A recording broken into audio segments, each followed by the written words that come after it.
A while back, I gave myself the impossible task of restarting my watch collection with an almost unlimited budget. I snagged myself a Planet Ocean, a Rolex Yachtmaster, and also a Breguet. I'm doing almost the same thing, but this time around, the limit per watch is $5,000 maximum. 10 watches, let's dive in. It's not often that I come into contact with Louis Vuitton. They are very much a bit of a niche brand. Their signature design is this over-under watch face that I've always found really interesting. They've done versions with Konstantin Chaikin, so the Joker watches. There's also an Alan Silberstein that I quite like, but the one that I consistently keep coming back to is the Kudoke. There's a whole lot going on in terms of details, and I'm not sure my pros can do it justice. To me, the dial has a sandy blue texture to it. Lying on top of the sand are the chapter ring and the subdials. The watch is 42 millimeters. I'm pretty sure it's a Sellita movement inside. And at 4K, it could feel like a lot for anything Sellita, but considering what we're talking about in terms of design and the collaboration with Kudoke, which to me, in and of itself, has a value, I think I get something super cool for the money. It's not quite a Chopard Quattro, obviously, but it has some of the same vibe. I absolutely also have to have a sports watch with a steel bracelet. There's a million of them out there. A Conquest would be cool. The Tudor Black Bay is also nice, but personally, I'm partial to the Nomos Club Sport. If there's one thing that does bug me about Nomos, it's that not all colors are available in all sizes. I really like the 37 millimeter polar colorway, but the 39 millimeter size is the one that I prefer. I can also wear a 42 millimeter model on a strap, but the bracelet makes the watch wear a little bit big. So the watch I'd go for is the 39 millimeter with the smoky dial. It's super cool and it's a good size. The dial color is also super good for different straps and also for different occasions. It's not too formal, it's not too flashy, it can dress up, it can dress down, it's got a lot of versatility, and that's what I'm looking for. In my other video, I didn't get a GMT. This time, I have to have one. And you'll know from my videos that I have a Tudor Black Bay GMT, but this time I'm going for something else. And I might as well get something new, something different, and it's going to be a Longines. 39 millimeters, $4,500, green bezel, gold plots. It's my favorite GMT out right now at pretty much any price point. A Rolex definitely has more status, but I honestly think this one looks way cooler. It's not a cutting-edge, easy adjust bracelet, but as far as I remember, it's still a quick-release bracelet. The movement is no slouch with 72 hours of power reserve. It's a super classy watch, and it bridges tool watch and more formal watch really, really well. And because I've got a Nomos Club Sport with smoke, that's the other one I chose, this one doesn't have to be as restrained, and that's why the green and gold can absolutely work. I have a confession I have to make. The first YouTuber that succeeded in influencing me to buy a specific brand was Tristano, or TGV, talking dinosaur and all. There, I said it. And I bought a Squale 1521. Blue dial, polished case, Milanese bracelet. And I ended up selling it mainly because the color was a bit much. But I think I've always regretted selling it. When I was jotting down my notes for this video, I was sure I was going to reinstate the 1521 into my collection. But a couple of days ago, I got to try the new 2001. And that's the one I want.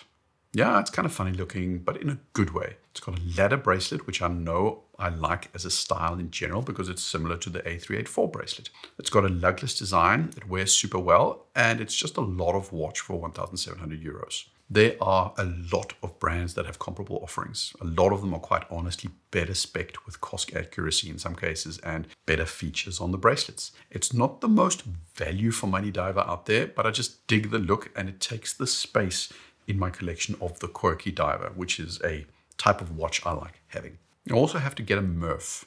The full-size model, dark dial, simple as. All the times I talk about this watch, you'd think it's strange that I haven't pulled the trigger yet. But there's a reason, and it's also another confession of sorts. The Hamilton is a fabulous watch, but often, I'm capable of spending a little bit more money on watches than a lot of people. But I don't have unlimited funds, so I do have to save up to buy a watch. And if I'm saving up for something that costs $8,000 or $10,000 or $15,000, a watch like the Hamilton is something that I could afford, but it would set me back in my saving plans for another watch. That's why it's so often that it kind of takes a back seat, which is a shame. But here, with a 5K max, This is absolutely going in there. It's a dress watch, it's a casual watch, it's a tool watch, it's got the interstellar connection. It has to be in there. And if you're still here, then you might be asleep. If not, I'll take it that you're enjoying the video. And if you do, leave a like to let me know and help me out on the algorithm. And also, if you're new here, click subscribe. That way I know what you all enjoy. Thanks. If Rolex convinced themselves that they had to have an integrated bracelet watch in their lineup, then I need one in my lineup as well. By now, you can probably throw a rock at any watch display and you're likely going to hit an integrated bracelet watch from a ton of brands. Maurice Lacroix, Maine, Bell & Ross, although that one might be a little bit over 5K.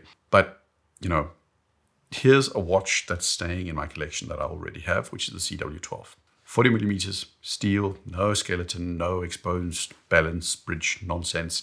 They're great watches, but I'm going for versatility, and that demands simplicity. It's a winner for the price. CW throw a lot into their designs, and the original, in a sense, is the best at around 1,400 euros. So the Squale is the quirky diver, but I also need something a little bit more middle of the road in terms of styling. I wish I could get a Tudor, but they are getting pricey. The Black Bay 41 with Metas is just above 5K. The 58 has the faux gold with black dial, which I don't particularly like. The FXD sneaks in under 5K at retail, but it's strap or NATO only because of the fixed lugs, and that's not what I'm going for. Breitling is a no-go. Omega is a no-go. Oris have some good options, but the Aquis has never really been to my taste. It's too chunky for me, and the 65s don't quite speak to me. A watch that does speak to me is the new range of Marine Masters from Seiko. I know a lot of people felt there was too much of a departure in the design of the Marine Master compared to the older Marine Masters, but personally, I like it. If it wasn't a Marine Master, the 453 from Seiko would also be a good option, but the SLA 079 is just that bit more premium in terms of look and feel. The 8L movement, which I've got in some other watches, is usually a lot more accurate than what is stated on the tin. The finishing is really good. It's not spec'd like a Tudor or even a Longines when it comes to bracelet, clasp, or accuracy, but it looks really premium and it feels solid as a tool watch. And well, I mean, it could be in there, but there's also a Formex. Now, yeah, Formex Reef. That's the one. Yeah, that's the one we're going for. Formex Reef, 42 millimeters. I've sung Formex's praises before, and I'll do it again. The manufacturing that goes into their watches is a step ahead of anything at a comparable price. There's a reason that the factory that makes their watches also makes components for Girard-Perregaux and Hublot. This watch is COSC certified, so that's cool. I'd get it with the anthracite dial, and I'd buy a black and a gray and a blue bezel insert. So then I'd have 3 styles in one watch. 3 watches to go. I can't get a Breitling, but I can get a Sinn Navitimer. I love the story of this watch. And Breitling made the Navitimer back in, I don't know, I'm going to say the 80s, whatever, before actually. But in the 90s, they got into trouble and they had to raise some cash, and they would end up ultimately selling the design of the Navitimer to Sinn. Since then, Sinn have been selling their version of the Navitimer. And these days, I actually think it's the Navitimer from Sinn that's the truest to the original. It's 41 millimeters, which is really compact considering how much is going on the dial. There's just, you know, something incredibly fascinating about how something so busy can actually be so balanced. It's got a slide rule for crying out loud. It's a little bit on the thick side, but I'll live with it. It's also a reverse panda, which is the only way to go. It's got a Le Joux Perret inside, 3,500 euros, and it's got everything in terms of build quality you can expect from a Sinn. 2 watches left. I've got 2 dive watches. I've got a dressy-ish watch. I've got an integrated watch. I've got this straightforward tool watch. I think this collection is probably a little bit more tool forward than the other collection I put together at, you know, my unlimited price point. I think I might as well take a chance, and I think I'm going for a quartz Cartier tank. I'm not exactly sure that I have a Muhammad Ali or an Andy Warhol kind of persona, but it's a super cool watch. I've seen it worn with different colored straps, and it's not something that blends necessarily on a man's wrist. At least I notice it when I see one on a man's wrist, and I'm kind of looking for a watch that has that kind of statement. There's nothing inherently flashy about it, but it still really makes itself known. It's a risk, I have to be honest about that, but I'm sure, just like Reversos, it'll have its use cases for me. I don't actually have a chrono in there. Well, I do in the 903, but that doesn't count. It's like a whole thing with that watch. I need something a little bit more clean and simple as well. I might actually go for something vintage looking. I was at a watch meetup the other day and there were a lot of vintage watches there. I've never really warmed to vintage. I don't like the temperamental nature of vintage watches. I also prefer to make my own scratches. But I do feel sometimes that I'm missing out. Brands do re-releases, but they generally tend to spiff the aesthetic up to make them a little bit more premium looking and also modernize things like fonts and other details. They end up losing some of what made the original watches special.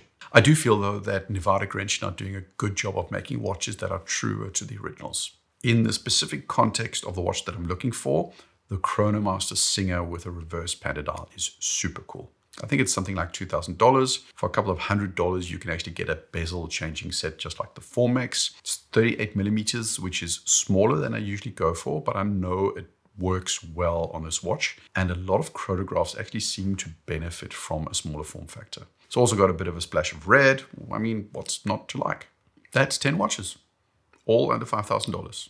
I know this is just a thought experiment, but it turned out to be a lot easier than I expected. I knew when I started jotting down my notes that I was thinking, am I going to feel like I'm compromising too much? I mean, Tudor is hard to get under 5K. Omega is impossible. But honestly, it didn't feel that hard.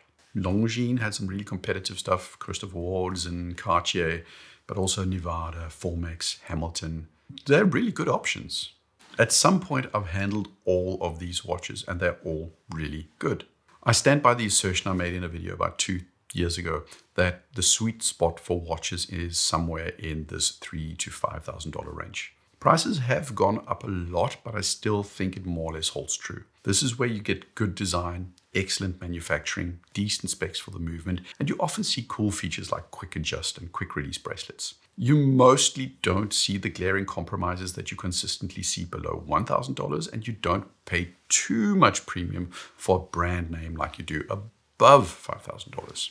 Yeah, this collection could keep me happy. For a while, of course, until the itch returns. So, you know me. What did I miss?